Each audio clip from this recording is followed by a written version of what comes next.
Hello and welcome to Birdsview English. We are excited to share our new platform that will tell amazing stories about the culture, history and progress of Bangladesh and South Asia. You can watch and listen to us on Facebook, YouTube and Spotify.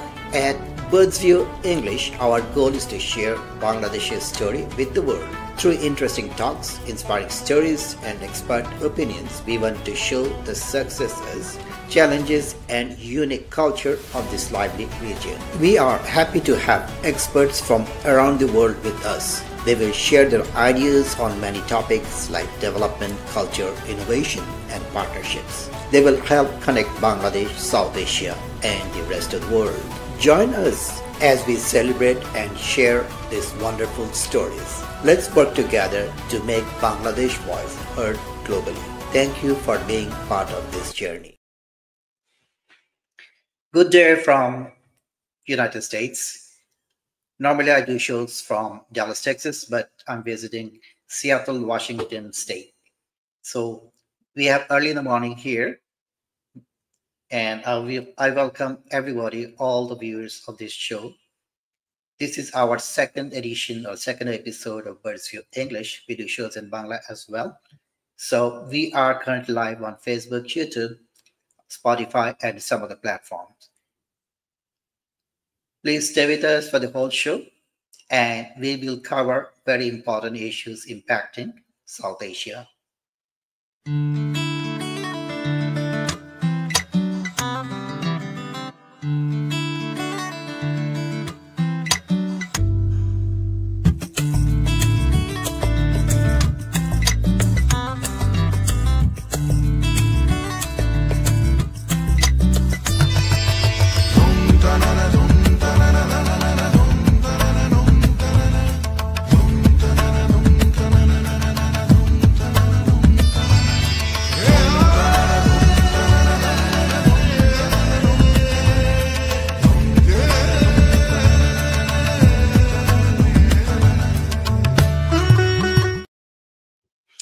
Welcome to the second episode of Birdsview English, your platform for cross-borders dialogue, diplomacy, and deep dives into South Asia's evolving geopolitical landscape.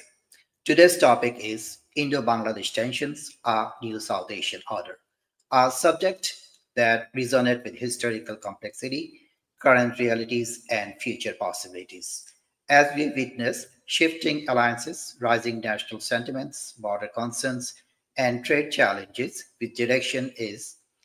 what direction is Indo-Bangladesh relationship leading, and what does it mean for the future of South Asia? Today, we are honored to be joined by a distinguished panel of experts and practitioners from both sides. Let me introduce to our participants one at a time. First, I would like to welcome Ambassador Ashraf-ud-Dowla, a decorated freedom fighter and former ambassador of Bangladesh to Japan, Vietnam, and High Commissioner to Australia. Ambassador Ashraf-ud-Dowla, we welcome you to Birdsview English program. We are so glad that you are able to give us a little time for the show. Thank you so much. We appreciate your time. It's my pleasure to be with you. Thank you. Excellent. We'll be back with you with lots of questions and a lot of curiosity. Now I'm bringing in Professor Sreeradha Datta, a respected scholar and faculty member of the Jindal School of International Affairs. Formerly, she was a director of Maulana Abul Kalam Azad Institute. Dr. Sreeradha Datta, we welcome you back to our show. Thank you so much for giving us the time again today. How are you? I'm very well, thank you. Such a pleasure to be here. Okay, we'll be right back with you. Now I'm bringing in Ambassador Mahfuzur Rahman, former ambassador to Poland and Ukraine, and ex-director general of Ministry of Foreign Affairs, Bangladesh. Ambassador Mahfuzur Rahman, we are so glad and happy to have you on our show. How was your celebration yesterday? I'm happy too, and thank you for adding me in. Thank you. Now I'm bringing in Geethartha Pathak. He's a veteran journalist and president of the Indian Journalist Union. IJU, joining us from Guwahati, Assam. Good evening to everybody. Thank you, Mr. Pathak, for joining us for the first time with Birdview English. We are so happy and proud to have you on our show. Let's dive into our subject issues. I'm going to start with Ambassador Ashraf-ud-Dowla. First question to you. You served during pivotal periods in Bangladesh diplomatic history. How have Indo-Bangladesh relationship evolved since your early days till today?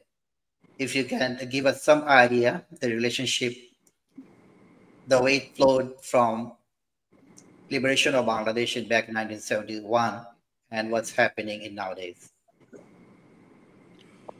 Thank you very much, Qazi Hassan, for bringing me on your very prestigious, platform. I have not been, I was not fortunate to serve Indo-Bangladesh relationship. So my knowledge would be just, on the surface, not really deep.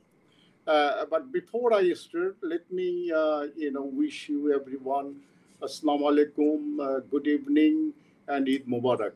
At the same time, my heart goes out to the people of Palestine, of Gaza, the victims and the martyrs of Gaza, those who are suffering immensely before the eyes of the world. So my heart goes out to them. My sympathy goes out to them. And also I must congratulate you that there has been quite a substantial lack of English language talk show in Bangladesh. We talk mostly in Bengali and all in Bengalis, but hardly to reach out to the other audience beyond our borders. Even in India, except for West Bengal, I don't think that we can reach out to the other states of India. So this is a very welcome initiative you have taken, and I hope that through your platform we can at least make an attempt to reach out to the audience outside internationally. I really must say that I feel already trembling speaking in front of the all our luminaries and experts on South Asia, but I'll however try to put my 2 pencils. Having said that, let me first begin with that I am a freedom fighter. I was trained in India, and not only for my, as a freedom fighter, but also as an officer. So I have tremendous love and respect and sentiment, goodwill for India from the very beginning. Come what may, that my inner, sense, inner feelings for India will never diminish. Having said that, I must say that, somehow there has been a huge gap in understanding the mindset, between the two peoples. India is no doubt, has been a great help in our war of liberation. They helped us. They provided security and safety and home to more than 1 million of our refugees. They food, them food, treatment, and everything. And that's really was a great deed. And we haven't forgotten that. We don't forget that, and I don't think that we'll ever forget. But that's the part of the history. You cannot erase history. But having said that, I think my sense is from the very beginning, India has misunderstood Bangladesh. They did not try to understand the psyche of the people of this country. It started immediately from the war of liberation. So I don't want to go back, to those very rather unhappy, experiences which I myself have seen, I myself have experienced. So those are the past. But recently, what happened in Bangladesh? I think India went overdrive, to in its reaction. What happened in Bangladesh? It was not per se anti-Indian. It was against a fascist government, which has ruled the country for 16 years, depriving the people of its all basic rights, fundamental rights, killing, extrajudicial killing, enforced disappearances, all these things. So people were gagged, people were shot, they could not speak. Even the three elections that took place, and in fact 4 elections took place, there are many people, millions of people who are deprived from their voting. So all these pent up feelings came out. It's like a pressure cooker. When the pressure cooker burst out, so and that's what happened. And somehow that India kept on, still today, kept on, supporting Sheikh Hasina, who has done all this thing, to this country, all this damage to this country, the economy, the politics, the democracy, the social fabrics, whatever you call it. She has destroyed all the, the governmental, social, administrative, governmental, fabrics of this country, corrupting the entire administration, entire, organs of the government. So it's really difficult, if I keep on, it's not the time to, go on. But after that, after Sheikh Hasina fled, it was a blessing for the country that a world-reputed person like Dr. Yunus, who has throughout his life, he dedicated his life for the betterment of the people, for eradicating poverty, and especially, look at it, most of his beneficiaries are the women. So, tagging him as a fundamentalist and an Islamist, it could be so far away from the truth. People whoever is, spreading this, this narrative, they don't understand that people know it is not. Dr. Yunus is not an unknown entity in the world. People know what he is doing. So instead of helping Bangladesh, as India claims, and it claimed during Sheikh Hasina's time that we have the golden relationship between the two countries. Sheikh Hasina herself said that there is nothing that I have not given to India. So if that was the kind of relationship, India as a big neighbor, it should have been its obligation, its moral obligation to come Mr. Ashraf, I will get back with you on those. So let's stop here that India misunderstood Bangladesh, and we will carry on the conversation. No, I'll just finish in 1 second. Please. The last sentence, that it should have been a moral obligation for India to come forward to help Bangladesh. That you are in trouble. Let's sit together how we can, overcome this trouble. That's what I wanted to say. Thank you. Thank you. We'll be back again with you. Dr. Sreeradha, I would like to put 2 questions for you. First one, more academic. What structural issues continue to cause a friction between India and Bangladesh? That's my question number 1. And the supplementary question, as Ambassador Ashraf-ud-Dowla was telling, India mistook Bangladesh. So what's your take on this? So 2 questions together for you. So let's begin with this structural question. I think the first and foremost reason that India has backed a Awami League or a Sheikh Hasina-led government has been because of our core primary concern, which is security. You would all recall that in our regime just before that, this is between 2001 and 2006, India probably had the worst kind of security threat emanating from Bangladeshi soil.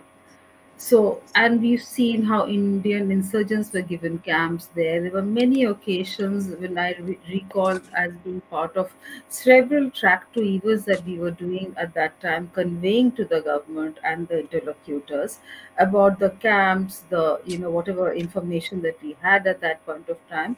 Nothing really seemed to impress them. At the same time, we also recall the Tata Energy deal that we were working on, and so I mean, essentially, whether it was security, whether it was economics, commerce, India really tried very, very, I would say, sustained way to try and work with that particular government. It didn't happen very well. I mean, it was kind of a business as usual. Some basic, day-to-day business was going on. Cut to 2008 December when Sheikh Hasina came in with a huge majority, as we all know. She took over in January, and even before the first joint communique took place in 2010, the first thing that Sheikh Hasina did was address these outstanding security concerns that India had vis-a-vis Bangladesh. That is not only to uproot the insurgent camps that were there. She opened up the Chittagong Arms Hall case all over again, and several other measures which set the tone for the two states to work together. So structurally, I think that is something which has, no matter what other concerns we have vis-a-vis Bangladesh, I think the main has been security. And we thought that Sheikh Hasina addressed that primary concern of us very, very robustly, which is why the line of credit and all of that, which, then emerged in terms of transfer connectivity and all of the other projects and things that we did together. Now, there are, of course, and I this is a subject that I've often worked with and dealt with, and I do understand there were several issues from Bangladeshi point of view which were not addressed. And I often talk about the fact that which has been Bangladesh's most emotive point has been water. And despite the fact that it was on the joint communique talking about a basin management, none of that got addressed. I mean, I'm aware of that. I'm aware of the several other issues that happened. But along the way from 2010 onwards till say 2023, 24, what we saw, and I again, this is something that I've very openly spoken about, written about, the elections. We've seen one-sided elections happen. What I think was happening that India, while maintaining a very close engagement with Sheikh Hasina, I think the leaderships were working very well. We've always seen earlier Congress-led government in Bangladesh, in India work very well. We now saw a BJP-led government working equally well with Sheikh Hasina. So there were many things that we were able to do together. But I think there was some kind of a disconnect which was happening. And the point that Ambassador Ashraf talked about, misunderstanding. What we saw was, and I think we were losing touch of the ground reality, while Sheikh Hasina herself was losing touch of the ground reality. I recall, I'll just take 2 minutes to answer this. There's a book that I did, one of the first book that came on the subject, which is Bangladesh at 50. That 50 years of Bangladesh. In that one of the particular chapters, I edited that book. I spoke about how we were losing touch with the people. Bangladesh and India has always had a very strong people-to-people connect. Irrespective of how the governments were working, the leaders were engaging, the people-to-people connect was very wrong. Now, we always thought, given the fact that India was issuing the largest number of visas we did globally to Bangladeshis, the connect was strong. They were coming for medical tourism, of course, and many other issues that they were coming for. But there was a kind of resentment that was happening within Bangladesh, and that youth disconnect was happening both at the Awami League of Sheikh Hasina's level, and naturally you saw what we saw after that. That right now we see a whole lot of anti-India angst outpouring. You don't have to even to open Facebook to see the kind of anger that's spews against India. And again, this particular disconnect that we have, I completely agree with Ambassador Ashraf about what he said about Yunus, Professor Yunus. I mean, there was no question about his stature and the fact that the entire country rooted for him at that point of time. But India, because of the fact that Sheikh Hasina has been in India till then, and I think is, she's a very, very, shall I say, special guest for India. India's perception about Bangladesh and this particular interim government has been a bit different than what was the expectation in Bangladesh. So clearly there has been differences very stark from August onward. Okay, back with you. Thank you, Dr. Sreeradha, Doctor. Now I'm going to Ambassador Mahfuzur Rahman. What I'm going to ask you is, as a former diplomat, how you foresee the current Bangladesh tension with India in light of Bangladesh policy of friends to everybody, foes to nobody, this kind of foreign policy target.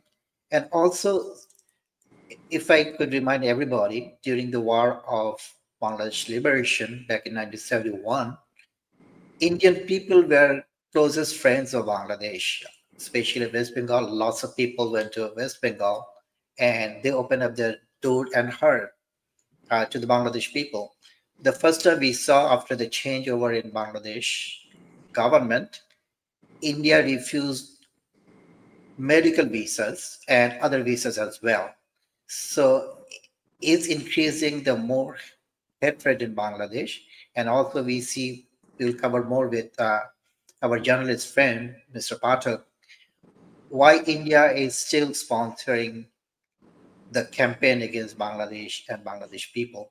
So what is your take, Ambassador Mahfuzur Rahman, current situation of our relationship, and is the current situation increasing the hateful relationship between two countries and the people?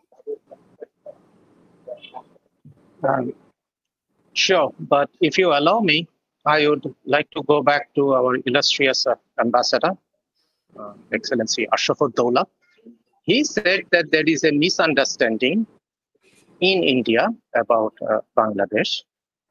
I think what Dr. Sreeradha said, I would go by that one, that there is a misunderstanding in both the countries. Maybe there is more misunderstanding in India, but there is misunderstanding in Bangladesh as well about India or India's role. But the second thing, what Sreeradha said, that there is a disconnection, I would definitely pick up that point, and I would say that that's the major problem in the entire South Asia, that the South Asian nations are very less connected compared to any other region in the world, similar region in the world. But what Dr. Sreeradha said, that during Sheikh Hasina's regime, India and Bangladesh was enjoying a very good security relationship. Now, my question will be that the interim government of Bangladesh, after the change of the government, when interim government took charge, did this government change any of the agreement or understanding that was there during Sheikh Hasina's regime? As my understanding goes, the interim government did not change anything. So if you enjoy, or if India enjoys, let's say, a good security relationship with Bangladesh, I think why they're scared now? Because the interim government didn't say that nothing will continue. Everything is continuing as per the previous arrangement or the agreement. We didn't cancel or abandon any of the agreements, any of the arrangement.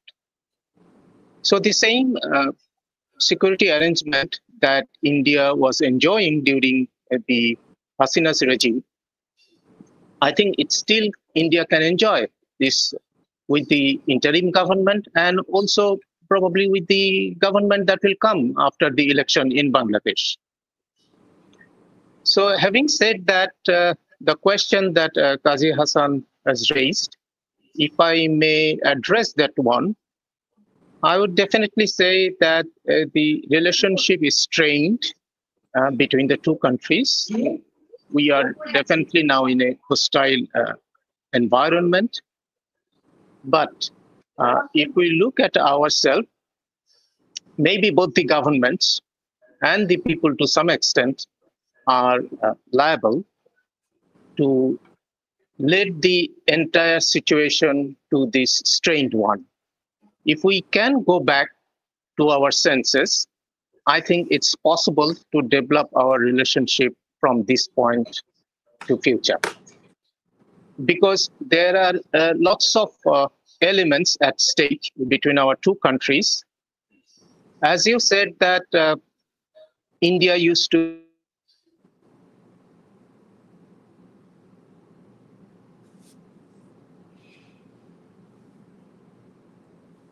It seems we are having some can technical. you hear me? Yes, Okay, yes. can you hear Please me? go ahead. Yes, please go ahead. I thank you very much. So let me continue. Please. I mean, it's true that during Sheikh Hasina's regime or during the previous regime, India used to issue a large number of visa to the Bangladeshi nationals. In fact, I have seen that among the tourists that used to enter in a year in India, 20% of them were from Bangladesh. Now, if we, stop issuing visa, so this 20% people, you will not have this 20% tourist anymore.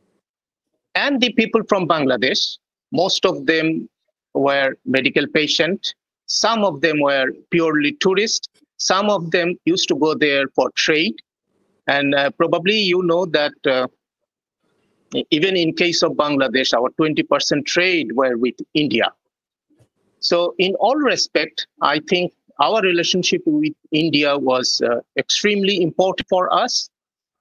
And therefore, when the relationship is strained after the change of the government in Bangladesh, I would say it's unfair that we are letting our people suffer. Thank you. Okay, thank you, Ambassador Mahfuzur Rahman. We will be back again with you. Now I'm going to Geethartha Pathak. Thanks for joining. So first thing is, we would like to know how people in India are perceiving about Bangladesh people. And the media campaign going on in India, especially in West Bengal, towards Bangladeshi people, how much is that impacting the Indian people there about Bangladesh? So, Geethartha Pathak, is a question for you. Can you hear me, Mr. Pathak? Your audio is off. Can you please turn it on?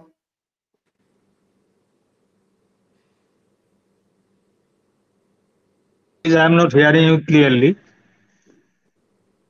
Hello? Yeah, could you hear me? Yeah, right now I can hear you. Okay, please. I think your internet is not very strong. It's Yeah. I'm hearing you clearly now. You can repeat the question. Do you want me to repeat the question? Yeah. The question was, in short, what I was asking, with the media campaign going on in India against people and the government of Bangladesh, what kind Yeah. of reaction the general people in India has towards Bangladesh? Is it Okay. changed in last since the changeover in Bangladesh back in August? Yeah. Indian media, since the fall of Hasina government, there are some misinformation was also there, and there are lots of domestic political dynamics which has reflected in the behavior of the Narendra Modi government. Uh, I don't say that India government has much attachment with Sheikh Hasina. Rather, the Modi government's political dynamics, domestic political dynamics, uh, uh, forced to behave the way people of Bangladesh are very much unhappy with when the first uh, the Hasina government was fled to India. Thereafter, the India government stopped giving visa to all Bangladeshi people, even to the medical patients also. That is a very, I think, very not very right thing for the government of India to do that. But the there is section of media in India, Indian media, unless and until uh, you you observe the political development and media scenario in India, it is difficult that Indian media is deeply divided. So there is a concept of Godi media which always eulogize the government, Godi government, and they support the nationalistic, Hindu nationalistic policies of the Godi government. So my point of view is that it's not the Modi government is against the Bangladesh people because they have the most anti-Muslim and pro-Hindu orientation of politics that has forced them to, act like that. But one thing I also have like to clarify that when Yunus has taken over as the in charge of the interim government, we had very much hope that he will is an academic, he's a Nobel laureate, has lots of compassion for the downtrodden people. So we hope that he will do the best. But what the comment, chicken neck comment of in Beijing. Later on, Yunus has said that no, he has changed the version, but whatever has been reported by the media, the chicken neck comment was has somehow the Modi government has not taken. They were become not happy with that comment. So that comment was, I think, it was not expected. So they have taken the advantage of India government has taken the advantage of uh, Yunus government, this chicken neck, this North Bengal Siliguri corridor in Beijing. That was one of the main region. Even after in Bangkok meeting when Modi and Yunus they met also. Thereafter, government of India has taken so much decision not allowing Bangladeshi goods through Indian corridors. These were not. We are also not happy because I am as a journalist. I had visited Bangladesh so many times, several times. Even 1 week before, I visited Bangladesh, and I thought lots of people said don't go to Bangladesh now. There are very heavy anti-India, uh, anti-India, mindset of the people. Uh, but I was not convinced with that because I had always telephonically contact with all my friends. They said there is no problem. The political, the unrest is there, political, regarding election and all. But then they are tourists because government of Bangladesh is allowing visa to the India people still now.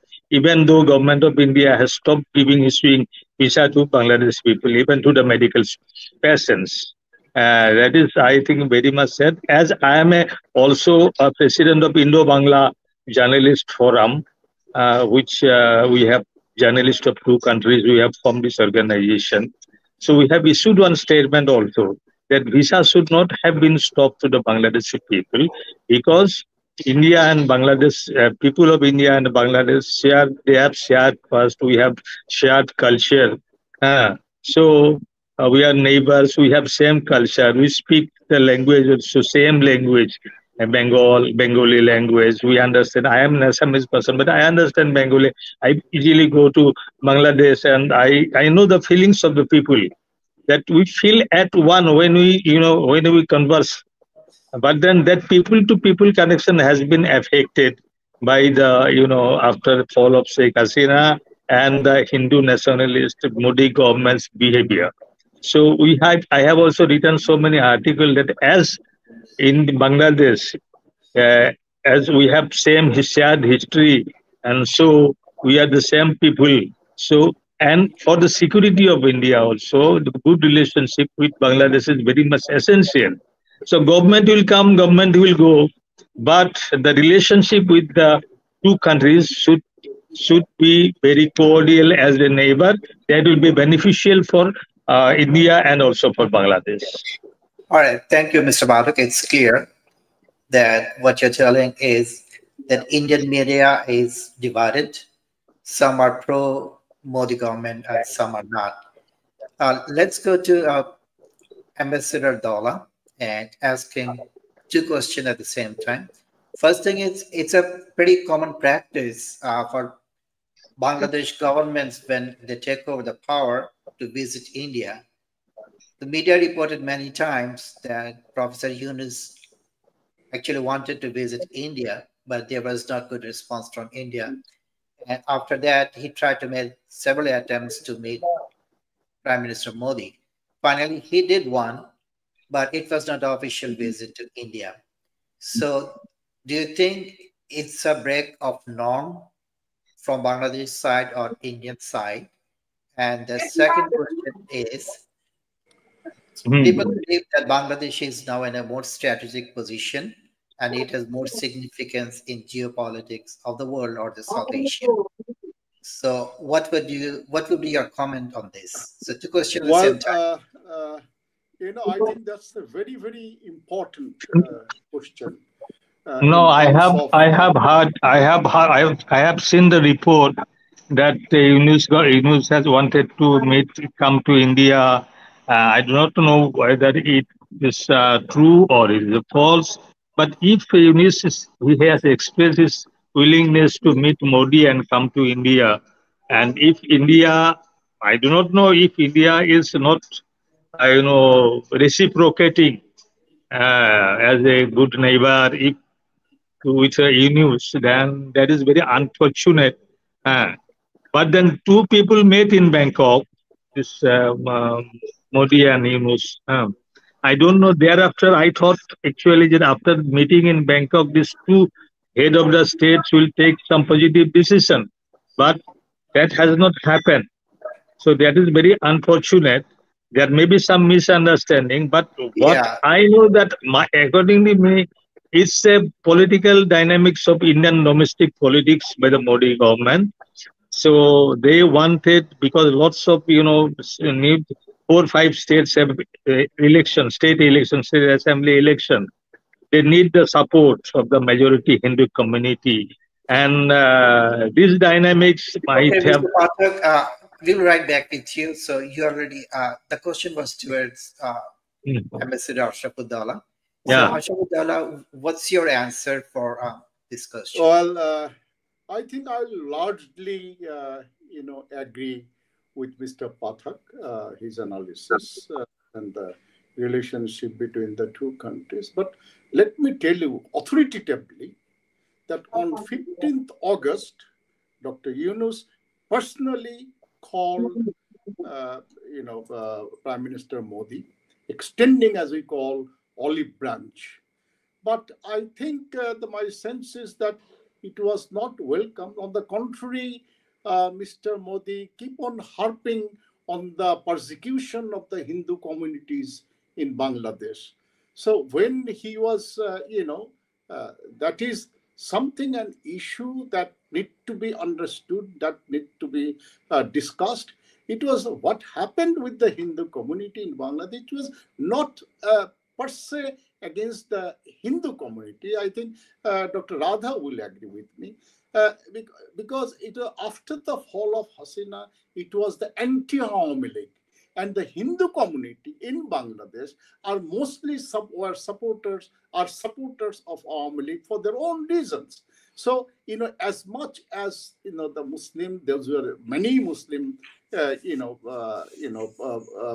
Leaguers, they fled. And so there are also large number of Hindu communities or beneficiaries of Hasina's, this misrule and misgovernance. So it equally, it also, they bore the brunt of the people's, anger. So it was not per se that anti-Hindu, the way the narrative was spread, from India's mainstream and social media, as if the Bangladeshis were all the Hindus were being killed, persecuted, they were eliminated, they were cleansed. But that kind of narrative, which was not received well by the world. President Modi, Prime Minister Modi personally, took it up with President Trump, and as we have seen, and President Trump, he just sort of ignored it saying that it is Mr. Modi knows he can handle it. So, and also this narrative was spread all over the world. But let me be honest, and I want Dr. Radha to contradict me, that there has not been a single country from the world that which has condemned Bangladesh or which has asked Bangladesh, questioned Bangladesh, about the persecution. The UN team was here. They were here. Yes, they said that there were Hindu communities. They came under such attack. But these were not. They said that these were not pure because they were Hindus, because it was a political, you can say that political anger, frustration, went out by the greater public. Now, other issues that I want to speak, like my colleague Mahfuz has said, that this about the visa, about the tourism, it was a two-way beneficial. It was not because the India gave visa, tourism visa, medical visa to Bangladesh that Bangladesh benefited. No, Indian also hugely benefited from this exchange of visits. Now, with regard to as the security, it's a very, very complex. It's a very complex narrative, as Sreeradha Datta said, that during the BNP time, you see, we have a porous border.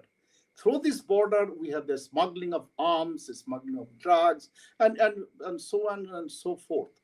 Now, I often ask my colleagues, Indian colleagues. I have many good friends, both political, areas, in diplomacy, in other areas, journals. I have many, host of Indian friends. So I ask them, when you kill, what happens, in trade, in politics, they do not touch the life of the normal people, but it hurts normal people, ordinary people, when they see an innocent Bangladesh, or maybe a cow smuggler, or a farmer, they're crossing the border unknowingly, and is shot. So I told them that when they said that they are security threat, I said, have you ever produced a Bangladeshi who was caught, who was shot, that carrying an arm to India, or was bringing an arm to India, and that posed a threat to the Indian soldiers, the BSF? At best, they carried a machete or an axe. So did that really pose a life threat to the BSF soldiers? Why would they shoot them? You don't shoot, Pakistan is a far more greater enemy than Pakistan. You don't shoot them at the border. You don't shoot the Chinese. But why? It's like a game shooting. They don't understand that this hurt the people of Bangladesh. They hurt the sentiment of the people of Bangladesh. So, what Sreeradha said, that anti-Indian feelings, it did not happen overnight. It was a pent-up, it slowly built up. Especially since 2009, that Hasina, it was more of the Hasina's act, and it went to the perception was, to the people, that because Hasina is behaving like a, tormentor, like a dictator, carrying nobody, because Hasina knows that India is very strongly behind her. Now, let me tell you one thing. In 2024 election, there was a huge attempt from the United States, to have a free and fair election. Hasina did not allow it. But India, Modi did not speak a single word. On the contrary, they frustrated the move of the United States, to have a free and fair election in Bangladesh. So these are the things slowly, built up, creating an anti-Indian feelings in the people of Bangladesh. So Bangladesh people are not innately anti-Indian, because some of the behaviors that India has shown, some of the attitude India has shown, especially in certain areas, in security areas, in economic areas, in transit areas, in water areas, when the Prime Minister of India comes to Bangladesh and say two things, that we'll guarantee the water. It has not come. It's more than 12 years. When the Prime Minister of India says that we will bring the border to at zero, it did not happen. So where is the credibility? Where do we stand with the people of Bangladesh? People of Bangladesh, they perceive that India uses Bangladesh as a client state. That is what they are patron, and there's a client state, and Hasina is a vassal, regardless of what. Let me tell you one thing. I have always maintained a very close relationship with the Indian High Commissioners in Bangladesh. I invited them to my house, they came, and we have very good camaraderie. So one of the High Commissioners in last few years, I asked him that, look, what happens,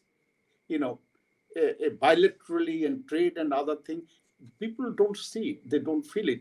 But when your BSF kills someone at the border, it hurts the people. And you know what was his response?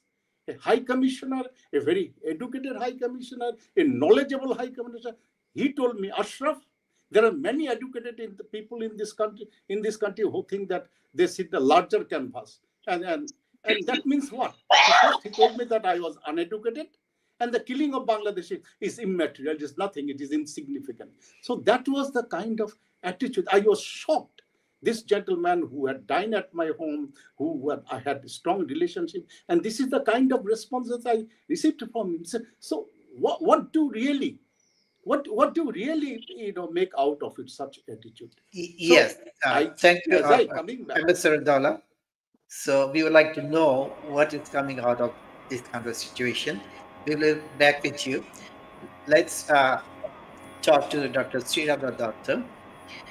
I have seen that you write a lot of articles on a regular basis on Bangladeshi issues. So I'm going to ask you some issues which you actually covered. First one will be Awami League. India was the only country in the world who showed concern about the banning of Awami League activities. And a lot of Awami League people went to India, and they are treated like with honor and with all the benefits. And some have just crossed the border without any passport. So what is the Indian foreign policy has to do with it? Is India too much involved in Bangladesh issues or Bangladesh internal politics? Why they have to give shelter to those people who have murder cases against them? Kaji Hassan, can you please give me 2 minutes? Absolutely. Sreeradha, we will be right back with you. Please go ahead. Can you please yes, give me 2 minutes? Ambassador Ashraf, please go ahead. You see, since Dr. Yunus came to took over the power, our foreign office, our foreign ministry went out of its way to have a meeting between Dr. Yunus and Prime Minister Modi. There are a huge, effort in that to have a bilateral at the in the last September UNGA meeting. It did not happen. There are many only promises of things. Did not happen. So finally, when it took place in Bangkok during the minister, I wrote a piece immediately that we have this Bengali that Esho he Boishak, Esho. I wrote immediately after that. I said, I hope that this goodwill of Boishak will also dawn on the two countries' relationship. Unfortunately, it did not. So you can't blame Bangladesh. So I understand now, and I have heard from from very authoritative sources in India that India will not contact, will not have any relationship with the present government before any electoral government comes. So that's thank you. That's what I found, that they have closed the chapter with Bangladesh. Yes, thank you. Really something good, something favorable, for the two countries' relationship. Right, India has chosen. India has chosen its relationship with Bangladesh. Yes, please. Thank you. Professor Datta, floor is yours now. So we would like to hear if India is too much involved in Bangladesh internal affairs or not. I would hate to think so, but clearly the fact that we've given many Awami Leaguers, not only Sheikh Hasina, space, would attribute to that particular closeness. But again, we've got a historical closeness to our League leaders, so that's something I mentioned earlier. But let me just touch upon a few things that Ambassador Rahman and Ambassador Ashraf also mentioned. First and foremost, I mean, I'm the convert here, right? I mean, I totally believe that India should have been engaged with, this particular government. And I was the first one to say Bangladeshis choose interim for themselves. We have no, reason to question that. That is their choice, and we should just address it like any other sovereign state. So coming to that, but I think the first instance was, of course, the Hindu attack. And again, many of her writings, and I do agree that much of it was an anti-Awami position, and Hindus have always been a very strong, loyal supporters of Awami, so it was the brunt that they got. And we've also seen some very responsible statements, both from Yunus, who went to Dhakeshwari temple, from the youth leaders who, literally physically stood to guard many of these buildings and otherwise. But of course, the fact, and also for the first time ever, we saw a Hindu procession on streets of Dhaka, which clearly attributes to the fact that they felt safe enough to do that. But then again, we saw the mindless destruction that was happening of Mujibur Rahman. What I do completely agree, Ambassador Rahman, that I haven't seen the interim government say anything which was anti-India per se. We've of course had some of the youth leaders say a few angry words in the initial thing, but what we saw was happening, unraveling in Bangladesh, was they were taking away the entire historical legacy of Bangladesh, of the 71 war, and trying to rebuild it new Bangladesh, which somehow was interpreted in India as a very anti-India position.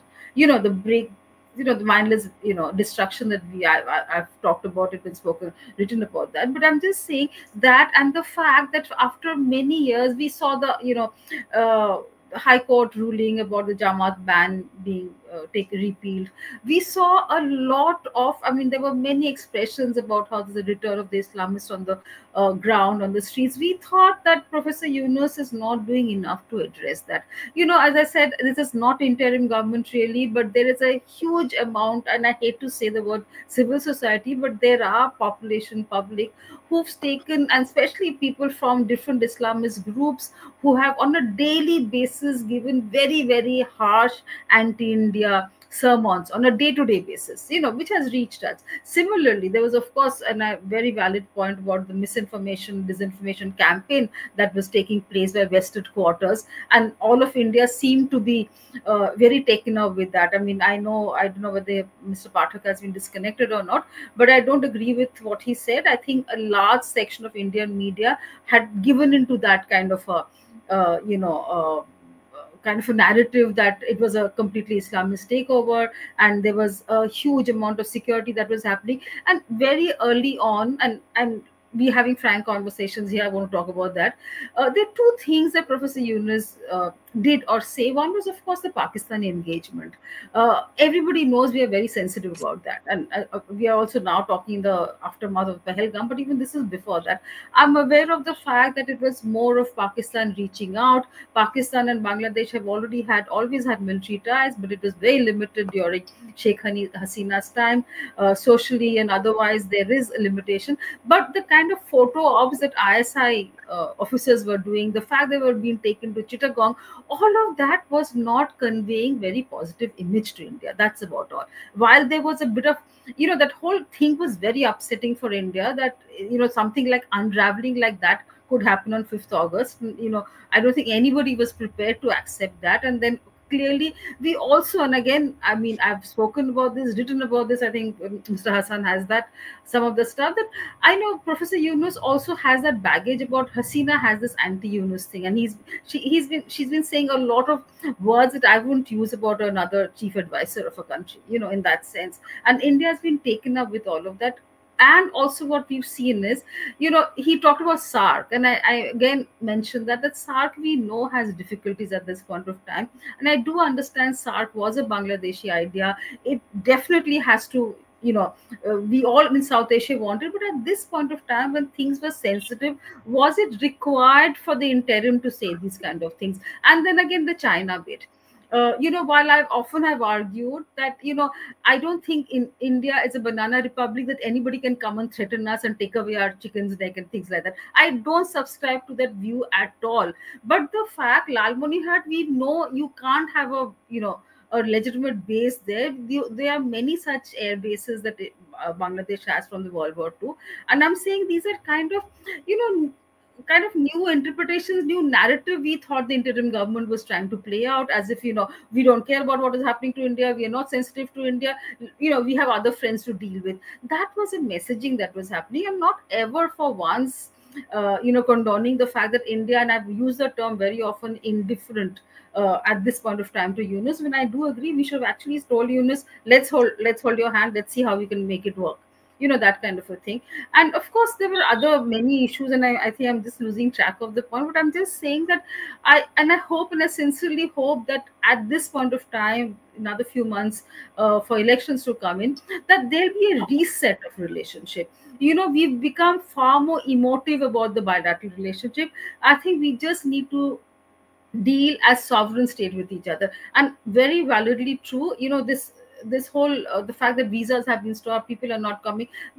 I know for certain, whether it's West Bengal, whether it's different parts of India, hospitals corridors are empty. The fact that Kolkata New Market is completely empty because we don't have Bangladeshi shoppers anymore. So there is a huge commerce which is being affected, and also, a daily basis of relationship that we've engaged. So there are many things on the border issue. Again, I think your Bangladeshi newspapers have quoted me saying that I, on behalf of everyone in India, constantly apologize for the killings that have been happening. It is not acceptable, even if it's 3 killing a year. But the point is, and we said that in a track 2 that we did during the interim government, a very short one, is that I said, why are we not agreeing to no movement after dusk? Why has Bangladesh never agreed to that? I don't think India is talking about that anymore. But and I do agree again that we've never caught a Bangladeshi who's got any firearms to create any security threat. But at that point of time, in that darkness, in that terrain, it is very difficult to see whether it's a Bangladeshi or an Indian or what other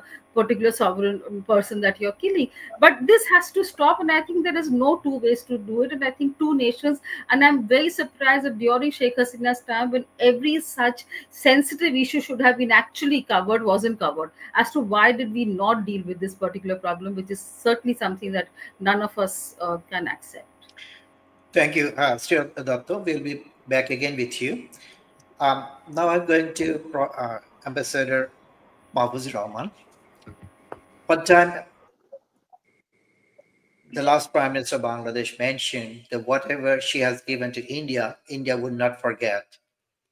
So is something India is actually not forgetting and giving us shelter? The same question I did to Dr. Sreeradha. So I would like to hear the Bangladesh perspective. Awami League and Sheikh Hasina and her team are living very well in India. It could be a replica of what happened in 1971. Awami League leadership were staying in India and they were having a good time there. So same thing is happening again, and they're trying to interfere in Bangladesh issues, even though they have cases against them. So what is the intake here? Is it making the situation even more critical, or which way this is headed? And what is the Bangladeshi people perspective? Okay, I think the chief advisor of the interim government, he mentioned a number of times, and also he raised the issue when he met his counterpart in India, in Bangkok, that their guest, Sheikh Hasina, needs to shut her mouth. This would have helped developing relationship between Bangladesh and India, even during these strained times, because she is not helping.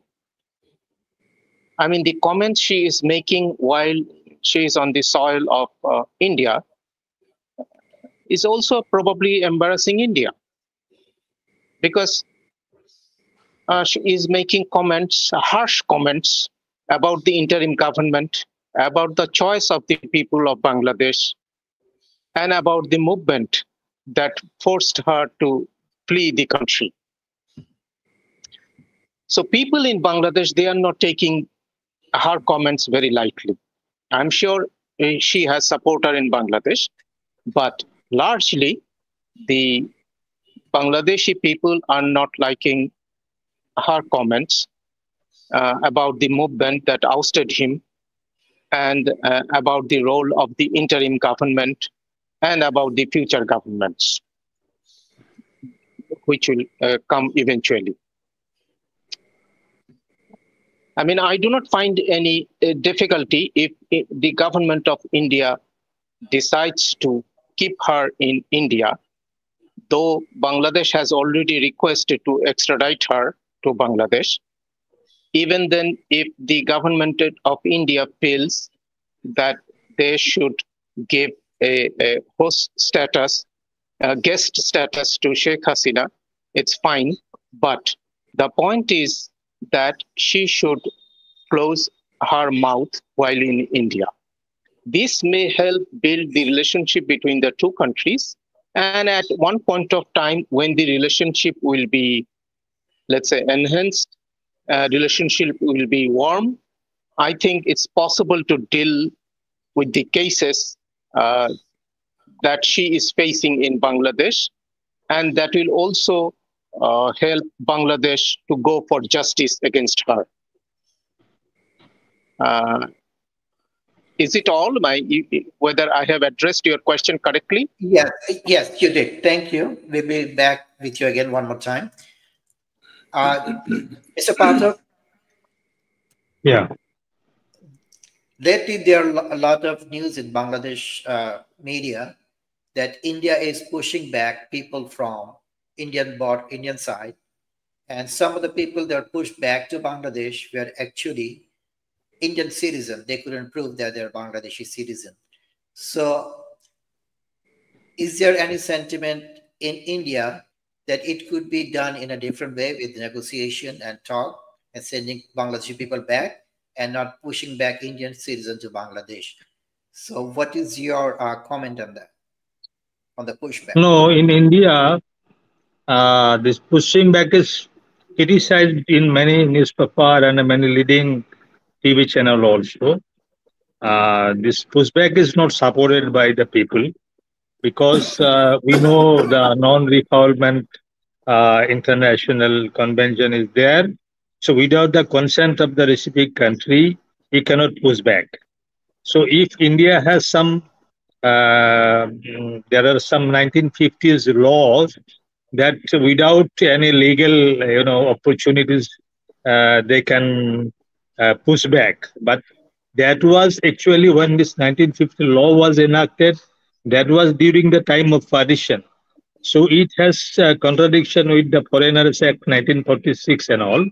So we are not supporting this pushback process without, international conforming to the international convention and the non-refoulement law. So that is one. But one thing also I want to clarify that Sheikh Hasina, indeed there was much discontentment against the Sheikh Hasina government, the way of functioning the Sheikh Hasina government. And so there was a mass movement against her ouster. But this anti-India narrative also was exploited by the anti-Sheikh Hasina, political parties and political forces. And as our ambassador said that most of the Hindus will support the Awami League, that I do not know.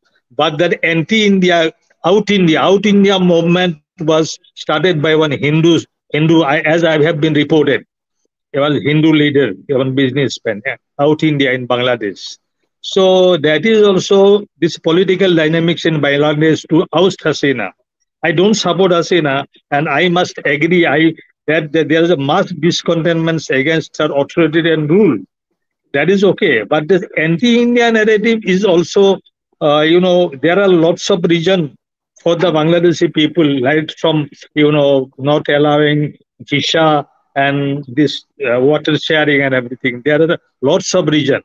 But there are some political exploitation also that if anti-India movement, anti-India sentiment is grown in Bangladesh, then it will be easier to oust Hasina. That was also there. So anyway, so this, yeah, what your question was that pushback. Pushback is not supported by all Indians. This is Assam government, particularly this Assam government, where I stay. Assam government is doing this. When Mamata Banerjee in West Bengal also, the Bangladesh border West Bengal is nearer.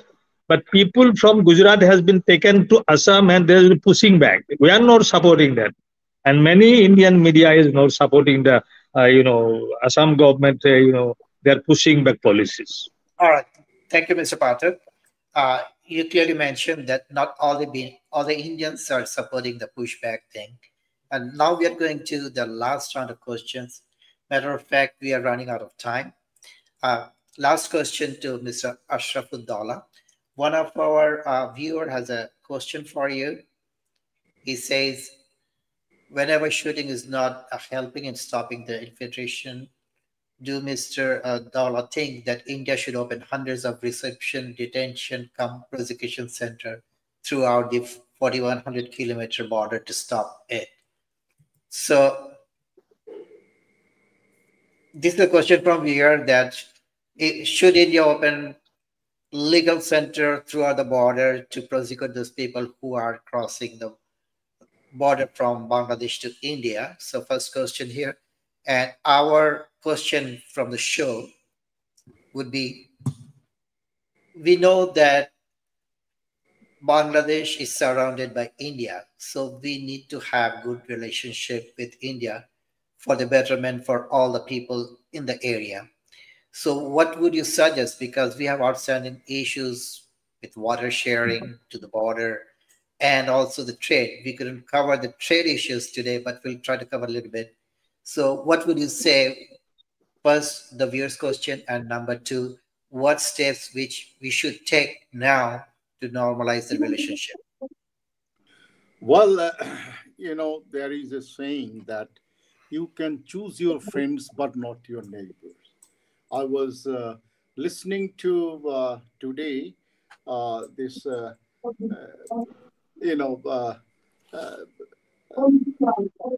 Karan Thapar's interview with Dan Markey, the senior fellow at the Simpson Center, and also Mr.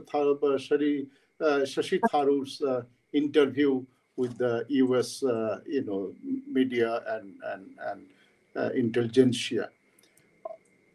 Two things that Mr. Tharoor said, that one Mexican president said, "Oh, we are so far away from the God and so close to the United States." So I think that's also equally applicable for Bangladesh and India. One thing that that struck me in that interview of Karan Thapa with Dan Markey about the delegation that went to United States led by Shashi Tharoor, the all parliamentary delegation, and he said about this, all this Pahalgam and Kashmir, Pakistan issue. That's, I'm not going to bring into this, this discussion. But what very important thing, this Delhi Markey said that USA's expectation from the India was that it will bring stabilization in the region, in its neighborhood, which India has not been able to do that. So that's a very, very significant comment coming from, I'll ask Sreeradha Datta to go and visit that interview. So clearly said that this is coming from a senior fellow of the, Simpson Center. So that is one thing. India, speaking that, as you see that India does not have a very warm relationship with any of its neighbors, and that's true, whether you deny it or not, and that's the reality. The burden, the onus lies on India, not these small countries, because naturally the small states, they have a fear psychosis, from the big neighbor. So it is up to the responsibility of the big neighbor to assure, to show, to demonstrate, but not by word but by actions, that they do not or does not pose any threat to the neighbors. On the contrary, India should become the center of cooperation, of development. I just think the amount of the resources we are wasting in this region, fighting each other with Pakistan and India, Bangladesh, India, now and Sri Lanka, India, Maldives, India, and just Nepal, India. Just talk about it, just mention about it. So we are wasting so much of energy, so much of resources. If some new dynamics could be brought into this context, that let's bury the past and let's start fresh. How can we reach out? And the onus lies squarely on India. But India's, yes, it has its own internal political dynamics. It has its own, foreign policy dynamics. So perhaps India is constrained by all these issues to reach out. But I would rather say that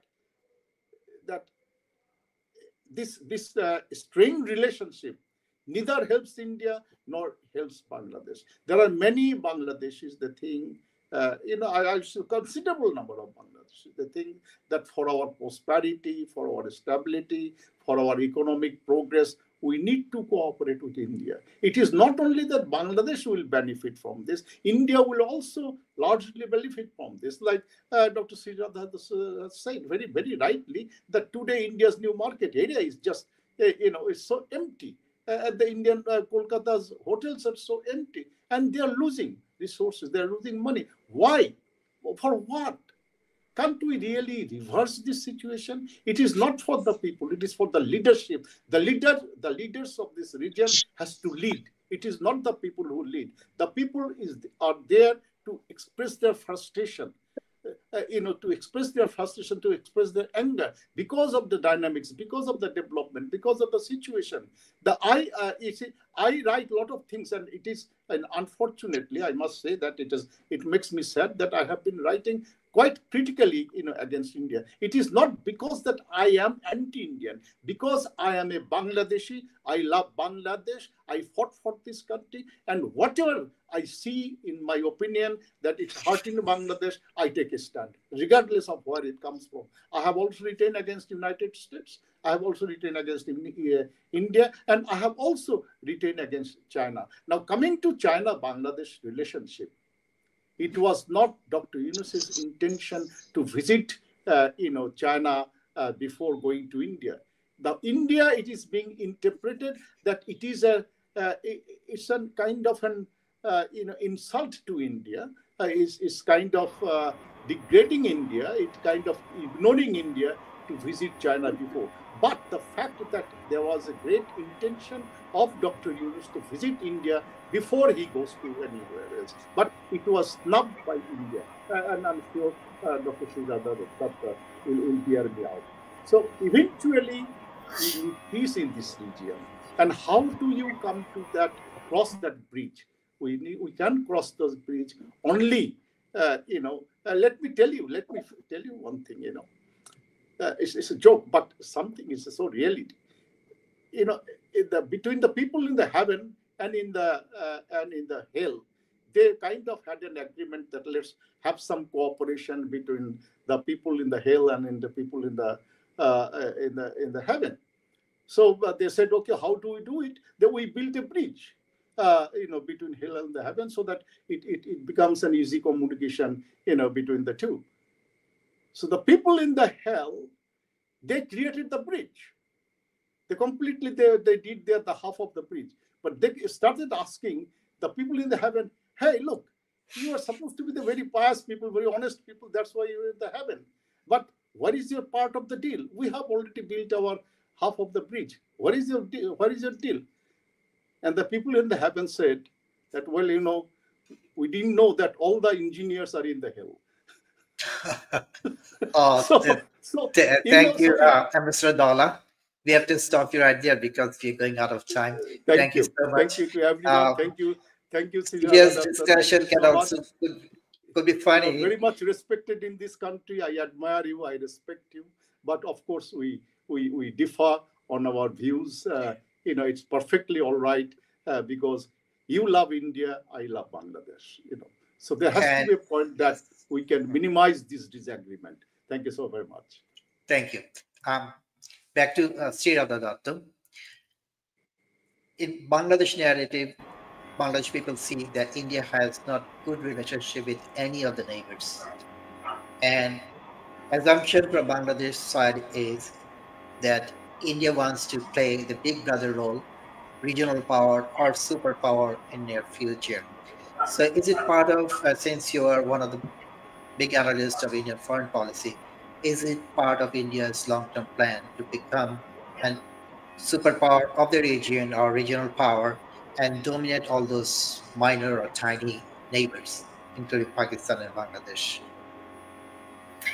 I don't agree that we have uneven relationship with everyone in the neighborhood. Yes, we have right now with Pakistan, Bangladesh, of course, on the on that zone.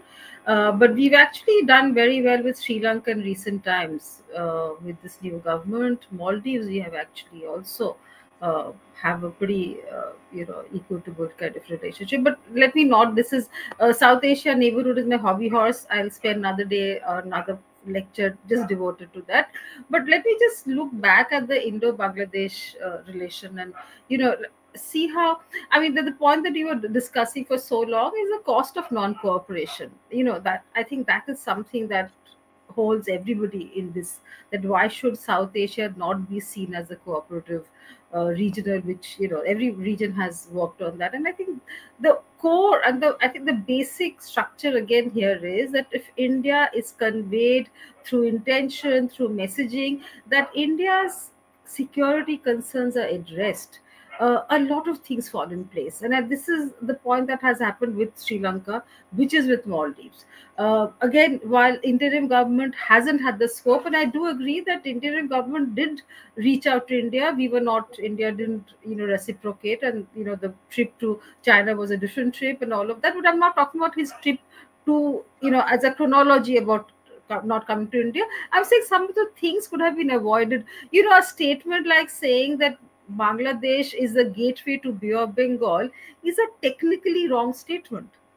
So I'm just saying that while somebody is is in a political position, I think he needs to be a little more sensitive about saying these kind of things. A lot of things can be said at the academic level, at other levels, but not when you're seen to be leading a country. So I'm saying there were a lot of sensitivities here involved. Any case, India was upset to begin with, that whole thing of August and everything. So clearly all of that trade, and we thought that the messaging wasn't correct from I'm not for once ever saying that what India did was correct, because I think it really harmed the actually the people connect whatever there was left to it. Because we should not, and we've written about this many times over, that we should not be seen siding with a particular political party so strongly that we forget everybody else. Whichever party comes to power, we'll have to work on that, right? That's how it is. And I think that is where I'm hoping that we leave the emotive ties away. We look at Bangladesh as a close neighbor. There is no way we can change that. But look at things, what works for us. Let me just say one particular thing about interim government. Again, not maybe the government, but many advisors have been saying that. And, the particular thing that happened very early on, maybe in September, was that flash flood that happened in Tripura, Agartala. The first thing one of the advisors said that this was India who did that to us. Of course, it was retraced and later on it was said, but I'm just saying, why was the need for a interim advisor to play the gallery? Was she voted into power? No. She had no business to do that. When political constituency do that, I understand. Why did an interim advisor say that? And then subsequently, there have been some very, very negative words from interim advisors, again, about India's position. So I'm just saying all of that together, this is not to ever support Indian position, because I felt that we, had let down, but there were a lot of negative pronouncements that were happening from across Bangladesh at various levels. And we thought that the interim government was not putting it all together or kind of addressing that. So I mean, while I do hope that the next few months are going to be a little more stable, and certainly looking towards a election which is going to be multi-party, inclusive, and all of that. Again, for India, the elephant in the room is going to be Awami League and its participation, which at this point of time we know the activities have been banned till the ICT judgment is all done. So it's a very complicated affair. I do understand many Awami Leaguers who have been accused of many things are different parts of the world, including some in maybe in India and elsewhere. It's complex, complicated, but I would certainly hope and pray that election will try and reset the relationship on a positive note. I'll close with that. Yeah, thank you, Sreeradha. Now I'm going to Ambassador Mahfuzur Rahman. We are talking about election. So date has been announced. It will be first part of April. And Indian government in the past has said that India will be negotiating only with the elected government. So should we expect a better relationship, whoever comes to power in Bangladesh, with India, or things may go even strainer? So what is your opinion on that, Ambassador Mahfuzur Rahman? No, first of all, I do not expect that our relationship will go will further deteriorate. This I do not expect. So therefore, I always expect that in future we will have a better relationship between the two countries. And if the election is an issue, then election is coming, and an elected government will be there definitely. So if it is the issue, then we can expect that in near future we will have better relationship. But the first thing is that whether it's India or any other country, they need to appreciate that it's the issue of Bangladesh. Whether there is an interim government, whether there is an election, or whether there is a new government, or whether we have ousted a previous government. These all are our internal issues. And irrespective of this kind of issues within our territory, India as a foreign entity should work with all the legitimate government of Bangladesh. But in any case, as your question only says about the election, I do hope that the election will happen in time as committed by the interim government chief advisor, and then election will bring, best of relations between our two countries. Yeah, thank you, Thank you. Ambassador Mahfuzur Rahman. In one of our Birds with English show, Dr. Sreeradha Datta was there. We are talking about India and Pakistan relationship, and we also talked about the comparison, the relationship among countries in Southeast Asia. They help each other, they solve their issues by negotiating. And at the time, India and Pakistan was in conflict. So that could be replicated here in South Asia, and things could be a lot better productive rather than spending money and resources, which is bringing in basically nothing. And a lot of people in the region living in the under the poverty level. So things could be better. People are talented, they are hardworking, and they are all over the world. So if negotiation takes over the conflict, South Asia can do a lot better. And India has to take a role or a bigger role because they are the biggest country in size and population in the region. Thank you so much, Ambassador Mahfuzur Rahman. Geethartha Pathak, are you available to talk? Yeah, I'm here. Okay. Final question for you. Do you see and hope any cross-border media collaboration to promote a more constructive dialogue? So this is continuation what I just mentioned to Ambassador Mahfuzur Rahman. Do we have any scope for cross-border collaboration in the media world? Because the media is creating all those sensation in both sides. Yes. So, as far as the media of the two countries is concerned, so we are doing so through Indo-Bangla Journalist Forum. So our motto is that government will come, government will go, but people to people relations should not be affected. Culture to culture relations should not be affected. So if I believe also that if the people to people connection between India and people of Pakistan is allowed, I don't think that the animosity that is embroiling between these two countries, India and Pakistan, also will be vanished. This people to people connection is very much important. So government will come, government will take different decision, but my as a journalist, I what I should suggest to the incoming government, Bangladesh will have a elected government. I do not know whether it is by December or April, but soon elected government will be there. Initially, definitely he will pave the way for a elected government. Whoever is come, even Modi government is also, who knows, he may be also ousted like Hasina. That is depends on the people's mood, you know. So if you but you should allow these people of India and people of the neighboring countries should cooperate because we have a shared history, we have a shared culture, and we will prosper. Most of the main thing is that we will prosper if we cooperate in everything, in culture, in trade, in human to human relation. So without cooperation, both all the countries, even India, Pakistan, Bangladesh, Sri Lanka, will be a loser. So particularly this Bangladesh and India connection, because I am a citizen, I am a from Assam. We have long border with Bangladesh, and there are lots of issues also. But still, I believe because I have lots of friends in Bangladesh. I believe that we do not feel whenever I will talk to a Bangladeshi people, he is a foreigner. I think he is my brother or she is my sister like that. So this feeling should be promoted by the government who will come to the Bangladesh, and whether Modi will be there or whether Modi will be changed. But this connection should be restored.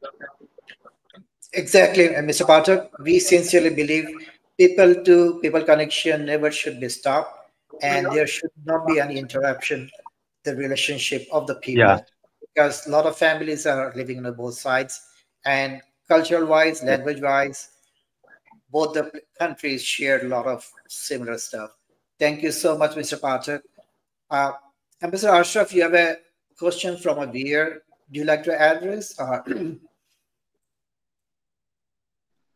The question is, how do you characterize the breakthrough achieved in resolving maritime delimation verdict, long-drawn issue on land border agreement transshipment over $8 billion line of credit? So please, we are out of time. If you can make it short, that would be great. Well, we go back to the history. The Dui Bigha, that we call it, the corridor, it was signed in 1974. In return, Bangladesh gave Berubari to India during Bangabandhu's time, 74. I'm sure Dr. Radha Datta, Sreeradha Datta will bear with me. Bangladesh, India finally signed that agreement, land agreement, in 2012 or something like that. So, of course, although, the better late than never, so that's a welcome, development between the relationship between the two countries. And another maritime boundary that has been said, it was decided, it was just adjusted by the Hague-based international court of justice. So, although of course, India could go to appeal, could make delay, for on one pretext or the other, but that was a goodwill shown that they have agreed, they have respected the ICJ's decision. So, these are the welcome issues. These are the welcome development, which is really necessary for building trust, between the two countries. So I admire, I respect that India's,